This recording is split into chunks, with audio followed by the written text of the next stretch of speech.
welcome once again to M5's English language learning program, Let's Speak English. I'm Gav Duncan and I'm here on your TV to help you learn English. Now, are you sitting comfortably? Yes? Good. And are you ready for today's lesson? Yes? Good. Okay, well, let's learn English together. And welcome everyone. Come in, come in, come in. Sit down and relax. Welcome to my little world.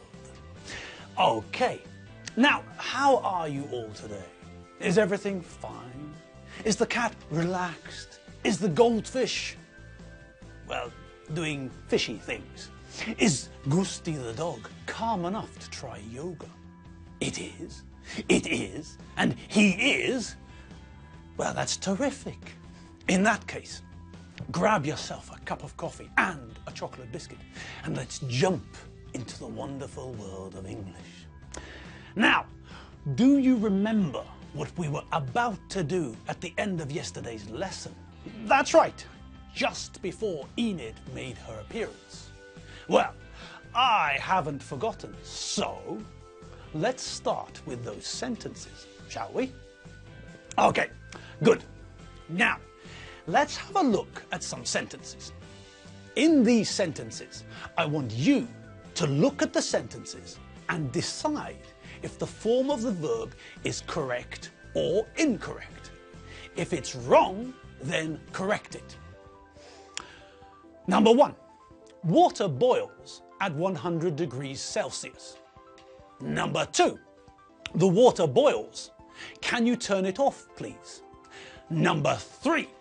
Look, that man tries to open the door of your car. Number 4. Hurry up, we're going to be late. Okay, I come. Number 5.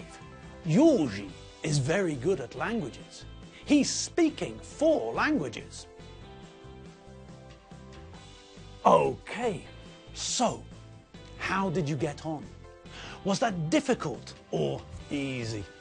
Well, let's check them together and see how you did. Okay, number 1. Water boils at 100 degrees Celsius. That's correct. It's perfect. We're making a statement of fact. We're telling someone something which is always true, and so we use the present simple. I'm a man. My first name is Gav. My surname is Duncan. Water boils at 100 degrees Celsius. Facts. Things in general or things that happen repeatedly. Present simple. Good. Okay. Number 2. What have you got for number 2?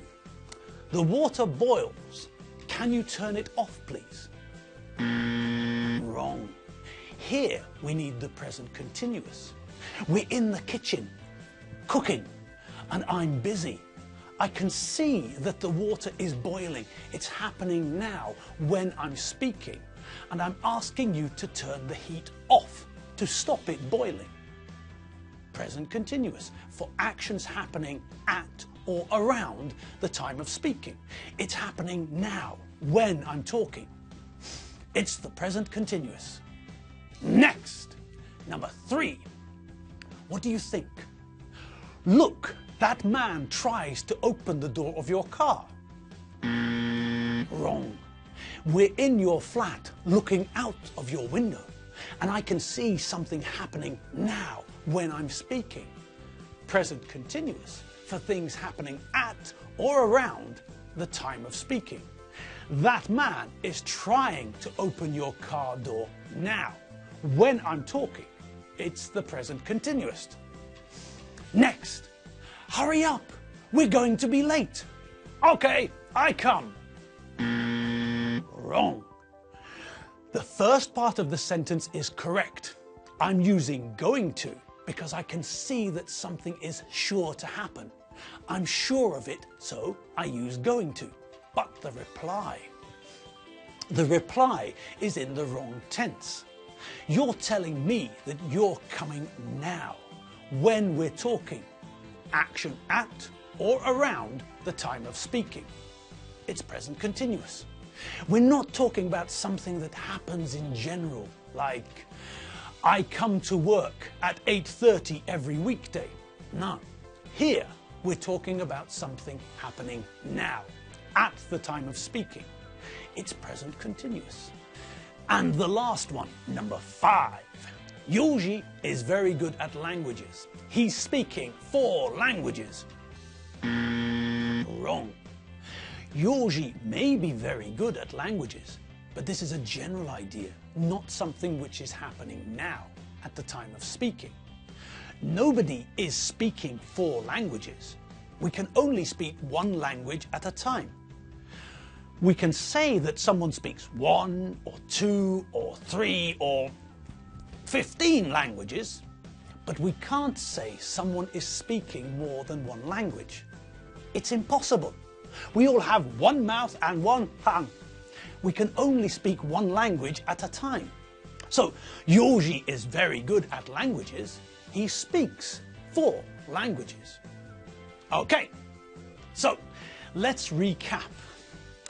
We use the present simple to talk about things in general, about things which are always true, about things which don't change, permanent situations, and about things which happen repeatedly. Water boils at 100 degrees Celsius. I'm a man. I live in Budapest. It doesn't rain in the desert. We use the present continuous tense to talk about things which are happening at the time of speaking, things which are happening now, as I'm talking to you. We also use the present continuous to talk about future plans and arrangements, as we learned last week. And we use the present continuous to talk about situations which are temporary, not permanent. I'm talking to you now. Modi is monitoring the video feed from the camera. I'm having lunch with Chief Mangosuthu Buthelezi next Monday at noon. I'm working in a factory for the summer holidays, then I go back to university. Good. Okay, now let's get stuck in to today's lesson. Now, today we're going to talk about something which we've seen before, but this is a new bit. This is something extra. Now, do you remember Dave Squid? Yes, of course you do. Remember? Dave Squid, the man with a very strange name. The first time we met Dave was when Alfredo started a conversation with him in the pub. What do you mean, who's Alfredo? Alfredo! You all remember Alfredo, surely. Alfredo Benchfield, Mary's husband? The father of Tim Benchfield, the badly behaved little boy? The boy with very bad manners? Alfredo is Tim's father. Alfredo and Mary have also got 3 other children. Does any of this sound familiar? Surely you remember the other Benchfield kids? No? Blimey. Well, let's refresh your memory. This is Elizabeth. This is John. And this is Doreen. Okay, so this is the Benchfield family all together, with Alfredo's parents and Mary's parents. Okay, so we're getting there slowly. Okay, so now that we all remember the Benchfields, let's get back to where we started, with Dave Squid, the man Alfredo met in the pub. Okay, so that's Dave Squid. And what else can we remember about Dave? That's right. We know what Dave does for a living, don't we? Yes, we know what Dave's job is. He's a policeman, isn't he? Okay, now that's Dave Squid. And Dave lives with his girlfriend. Now, can anyone remember the name of Dave's girlfriend? It's quite a strange name. Do you remember? Her first name is normal enough, Loretta, but her surname, Dave's girlfriend's surname, the surname of Loretta, Dave's girlfriend, is Sweat. Sweat. Odd name. And this is Loretta. Okay, right. So we're all on the same page now. In fact, it's handy that we're looking at a picture of Loretta, because what we're going to talk about next is something we learned with Loretta. I wonder if you remember what it was.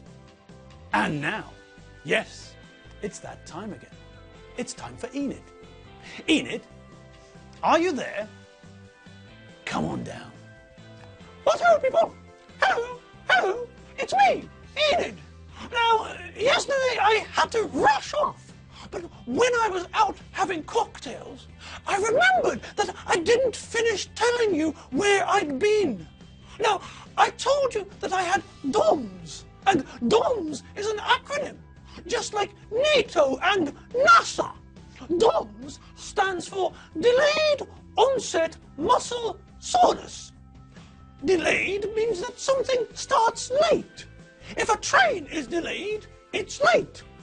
Onset is a synonym for the beginning of something. The onset of winter, for example. A muscle is the part of your body that moves. Your leg muscles make your legs move, for example. Bodybuilders have lots of muscles. Just think about that old man Arnold Schwarzenegger. I've got a picture of him here. Look! Look at all those muscles. Look at his biceps. Look at his triceps. The biceps and the triceps are muscles in the arm. You've got biceps and triceps because you're human.